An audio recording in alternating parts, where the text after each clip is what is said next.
Make Westing by Jack London. Whatever you do, make westing. Make westing. Sailing directions for Cape Horn. For 7 weeks, the Mary Rogers had been between 50 degrees south in the Atlantic and 50 degrees south in the Pacific, which meant that for 7 weeks she had been struggling to round Cape Horn.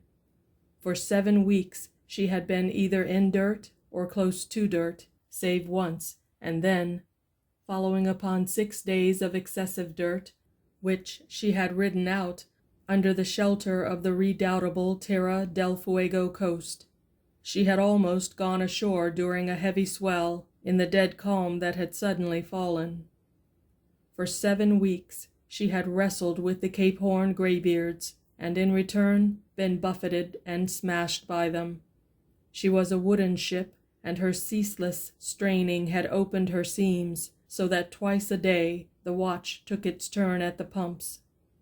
The Mary Rogers was strained, the crew was strained, and Big Dan Cullen, master, was likewise strained.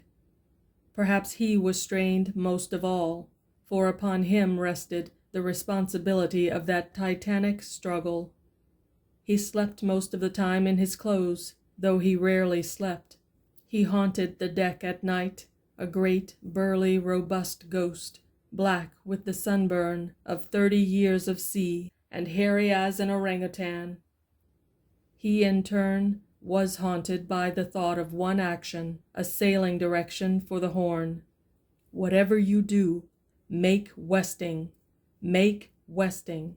It was an obsession. He thought of nothing else, except at times to blaspheme God for sending such bitter weather. Make westing. He hugged the Horn, and a dozen times lay hove to with the iron cape bearing east by north or north-northeast, a score of miles away, and each time the eternal west wind smote him back, and he made easting. He fought gale after gale, south to 64 degrees, inside the Antarctic drift ice, and pledged his immortal soul to the powers of darkness for a bit of westing, for a slant to take him around. And he made easting. In despair, he had tried to make the passage through the Straits of Le Maire. Halfway through, the wind hauled to the north, ard of northwest. The glass dropped to 28.88, and he turned and ran before a gale of cyclonic fury, missing by a hair's breadth, piling up the Mary Rogers on the Blacktooth rocks. Twice he had made west to the Diego Ramirez rocks, one of the times saved between 2 snow squalls by sighting the gravestones of ships a quarter of a mile dead ahead. Blow! Captain Dan Cullen instanced all his 30 years at sea to prove that never had it blown so before.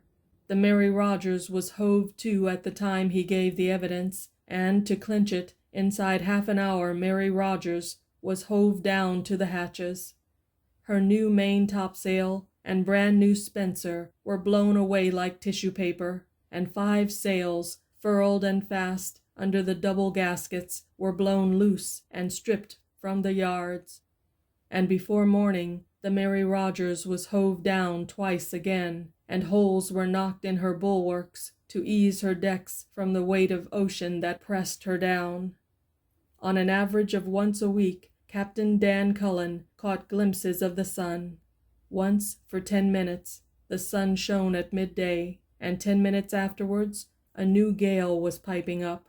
Both watches were shortening sail, and all was buried in the obscurity of a driving snow squall.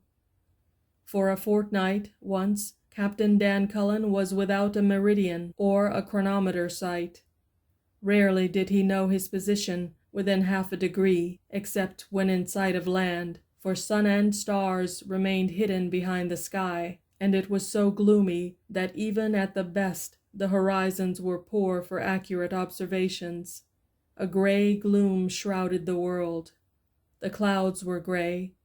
The great driving seas were leadening. Even the occasional albatrosses were gray, while the snow flurries were not white, but gray, under the somber palls of the heavens. Life on board the Mary Rogers was gray, gray and gloomy. The faces of the sailors were blue-gray. They were afflicted with sea cuts and sea boils, and suffered exquisitely. They were shadows of men. For 7 weeks, in the forecastle or on deck, they had not known what it was to be dry. They had forgotten what it was to sleep out a watch, and all watches it was, "All hands on deck!" They caught snatches of agonized sleep, and they slept in their oilskins, ready for the everlasting call. So weak and worn were they that it took both watches to do the work of one. That was why both watches were on deck so much of the time, and no shadow of a man could shirk duty. Nothing less than a broken leg could enable a man to knock off work, and there were 2 such who had been mauled and pulped by the seas that broke aboard. One other man who was the shadow of a man was George Doherty. He was the only passenger on board, a friend of the firm, and he had elected to make the voyage for his health. But 7 weeks of Cape Horn had not bettered his health. He gasped and panted in his bunk through the long, heaving nights, and when on deck he was so bundled up for warmth that he resembled a peripatetic old clothes shop. At midday, eating at the cabin table in a gloom so deep that the swinging sea lamps burned always, he looked as blue-gray as the sickest, saddest man for'ard. Nor did gazing across the table at Captain Dan Cullen have any cheering effect upon him. Captain Cullen chewed and scowled and kept silent. The scowls were for God, and with every chew he reiterated the sole thought of his existence, which was, make westing. He was a big, hairy brute, and the sight of him was not stimulating to the other's appetite. He looked upon George Doherty as a Jonah, and told him so, once each meal, savagely transferring the scowl from God to the passenger and back again. Nor did the mate prove a first aid to a languid appetite. Joshua Higgins by name, a seaman by profession and pull, but a pot-walloper by capacity. He was a loose-jointed, sniffling creature, heartless and selfish and cowardly, without a soul, in fear of his life of Dan Cullen, and a bully over the sailors, who knew that behind the mate was Captain Cullen, the lawgiver and compeller, the driver and the destroyer, the incarnation of a dozen bucko mates. In that wild weather at the southern end of the earth, Joshua Higgins ceased washing. His grimy face usually robbed George Doherty of what little appetite he managed to accumulate. Ordinarily, this lavatorial dereliction would have caught Captain Cullen's eye and vocabulary, but in the present his mind was filled with making westing, to the exclusion of all other things not contributory thereto. Whether the mate's face was clean or dirty had no bearing upon westing. Later on, when 50 degrees south in the Pacific had been reached, Joshua Higgins would wash his face very abruptly.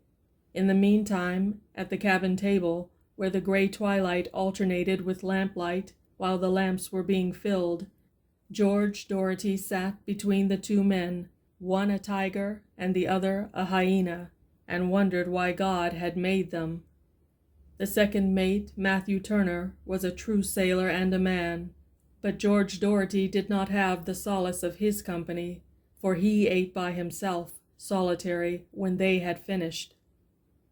On Saturday morning, July 24th, George Doherty awoke to a feeling of life and headlong movement. On deck he found the Mary Rogers running off before a howling southeaster. Nothing was set but the lower topsails and the foresail. It was all she could stand, yet she was making 14 knots, as Mr. Turner shouted in Doherty's ear when he came on deck. And it was all westing. She was going around the Horn at last, if the wind held. Mr. Turner looked happy. The end of the struggle was in sight. But Captain Cullen did not look happy. He scowled at Doherty in passing. Captain Cullen did not want God to know that he was pleased with that wind. He had a conception of a malicious God, and believed in his secret soul that if God knew it was a desirable wind, God would promptly efface it and send a snorter from the west. So he walked softly before God, smothering his joy down under scowls and muttered curses, and so fooling God, for God was the only thing in the universe of which Dan Cullen was afraid. All Saturday and Saturday night, the Mary Rogers raced her westing. Persistently she logged her 14 knots, so that by Sunday morning she had covered 350 miles. If the wind held, she would make a round. If it failed, and the snorter came from anywhere between southwest and north, back the Mary Rogers would be hurled, and be no better off than she had been 7 weeks before. And on Sunday morning the wind was failing. The big sea was going down and running smooth. Both watches were on deck, setting sail after sail as fast as the ship could stand it. And now Captain Cullen went around brazenly before God, smoking a big cigar, smiling jubilantly as if the failing wind delighted him, while down underneath he was raging against God for taking the life out of that blessed wind. Make westing! So he would if God would only leave him alone.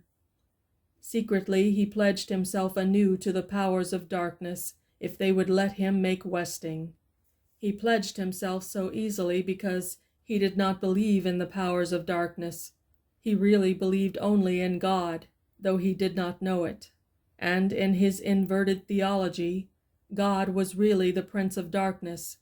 Captain Cullen was a devil worshipper, but he called the devil by another name. That was all. At midday, after calling 8 bells, Captain Cullen ordered the royals on. The men went aloft faster than they had gone in weeks. Not alone were they nimble because of the westing, but a benignant sun was shining down and limbering their stiff bodies. George Doherty stood aft, near Captain Cullen, less bundled in clothes than usual, soaking in the grateful warmth as he watched the scene. Swiftly and abruptly the incident occurred. There was a cry from the foreroyal yard of, "Man overboard!"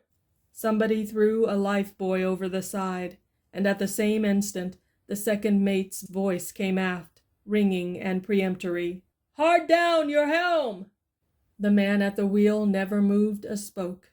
He knew better, for Captain Dan Cullen was standing alongside of him. He wanted to move a spoke, to move all the spokes, to grind the wheel down, hard down for his comrade drowning in the sea. He glanced at Captain Dan Cullen, and Captain Dan Cullen gave no sign. "Down! Hard down!" the second mate roared as he sprang aft. But he ceased springing and commanding, and stood still when he saw Dan Cullen by the wheel. And big Dan Cullen puffed his cigar and said nothing. Astern, and going astern fast, could be seen the sailor, and he caught the lifebuoy and was clinging to it. Nobody spoke. Nobody moved. The men aloft clung to the royal yards and watched with terror-stricken faces. And the Mary Rogers raced on, making her westing. A long, silent minute passed. "Who was it?" Captain Cullen demanded. "Mops, sir," eagerly answered the sailor at the wheel. Mops topped a wave astern and disappeared temporarily in the trough. It was a large wave, but it was no graybeard.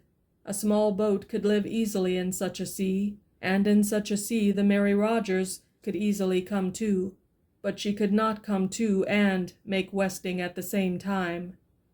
For the first time in all his years, George Doherty was seeing a real drama of life and death, a sordid little drama in which the scales balanced an unknown sailor named Mops, against a few miles of longitude. At first he had watched the man astern, but now he watched Big Dan Cullen, hairy and black, vested with power of life and death, smoking a cigar. Captain Dan Cullen smoked another long, silent minute. Then he removed the cigar from his mouth. He glanced aloft at the spars of the Mary Rogers and overside at the sea. "Sheet home the royals!" he cried. 15 minutes later, they sat at table in the cabin with food served before them. On one side of George Doherty sat Dan Cullen, the tiger. On the other side, Joshua Higgins, the hyena. Nobody spoke. On deck, the men were sheeting home the skysails.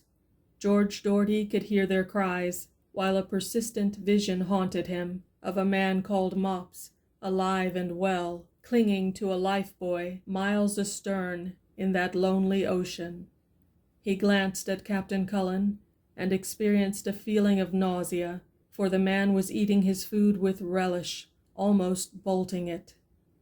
"Captain Cullen," Doherty said, "you are in command of this ship, and it is not proper for me to comment now upon what you do, but I wish to say one thing.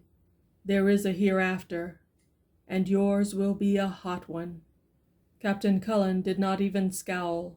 In his voice was regret as he said, "It was blowing a living gale. It was impossible to save the man." "He fell from the royal yard," Doherty cried hotly. "You were setting the royals at the time. 15 minutes afterward you were setting the skysails." "It was a living gale, wasn't it, Mr. Higgins?" Captain Cullen said, turning to the mate. "If you'd brought her to, it'd have taken the sticks out of her," was the mate's answer. "You did the proper thing, Captain Cullen. The man hadn't a ghost of a show." George Doherty made no answer, and to the meal's end no one spoke. After that, Doherty had his meals served in his stateroom. Captain Cullen scowled at him no longer, though no speech was exchanged between them, while the Mary Rogers sped north toward warmer latitudes. At the end of the week, Dan Cullen cornered Doherty on the deck. "What are you going to do when we get to Frisco?" he demanded bluntly. "I am going to swear out a warrant for your arrest," Doherty answered quietly. "I am going to charge you with murder, and I am going to see you hanged for it." "Almighty sure of yourself," Captain Cullen sneered, turning on his heel. A second week passed, and one morning found George Doherty standing in the coach-house companionway at the forward end of the long poop, taking his first gaze around the deck. The Mary Rogers was reaching full and by in a stiff breeze. Every sail was set and drawing, including the staysails. Captain Cullen strolled forward along the poop. He strolled carelessly, glancing at the passenger out of the corner of his eye. Doherty was looking the other way, standing with head and shoulders outside the companionway, and only the back of his head was to be seen. Captain Cullen, with swift eye, braced the mainsail block and the head and estimated the distance. He glanced about him. Nobody was looking. Aft, Joshua Higgins, pacing up and down, had just turned his back and was going the other way. Captain Cullen bent over suddenly and cast the staysail sheet off from its pin. The heavy block hurtled through the air, smashing Doherty's head like an eggshell, and hurtling on and back and forth as the staysail whipped and slatted in the wind. Joshua Higgins turned around to see what had carried away, and met the full blast of the vilest portion of Captain Cullen's profanity. "I made that sheet fast myself," whimpered the mate in the first lull, "with an extra turn to make sure. I remember it distinctly." "Made fast?" the captain snarled back, for the benefit of the watch, as it struggled to capture the flying sail before it tore to ribbons. "You couldn't make your grandmother fast, you useless scullion. If you made that sheet fast with an extra turn, why didn't it stay fast? That's what I want to know. Why didn't it stay fast?" The mate whined inarticulately. "Oh, shut up!" was the final word of Captain Cullen. Half an hour later he was as surprised as any when the body of George Doherty was found inside the companionway on the floor. In the afternoon, alone in his room, he doctored up the log. "Ordinary seaman, Carl Brunn," he wrote, "lost overboard from Fore Royal Yard in a gale of wind, was running at the time, and for the safety of the ship did not dare come up to the wind, nor could a boat have lived in the sea that was running." On another page he wrote, "Had often warned Mr. Doherty about the danger he ran because of his carelessness on deck. I told him once, that same day, he would get his head knocked off by a block. A carelessly fastened mainstay sail sheet was the cause of the accident, which was deeply to be regretted, because Mr. Doherty was a favorite with all of us." Captain Dan Cullen read over his literary effort with admiration, blotted the page, and closed the log. He lighted a cigar and stared before him. He felt the Mary Rogers lift and heel and surge along, and knew that she was making 9 knots. A smile of satisfaction slowly dawned on his black and hairy face. Well, anyway, he had made westing, and fooled God. End of Make Westing by Jack London.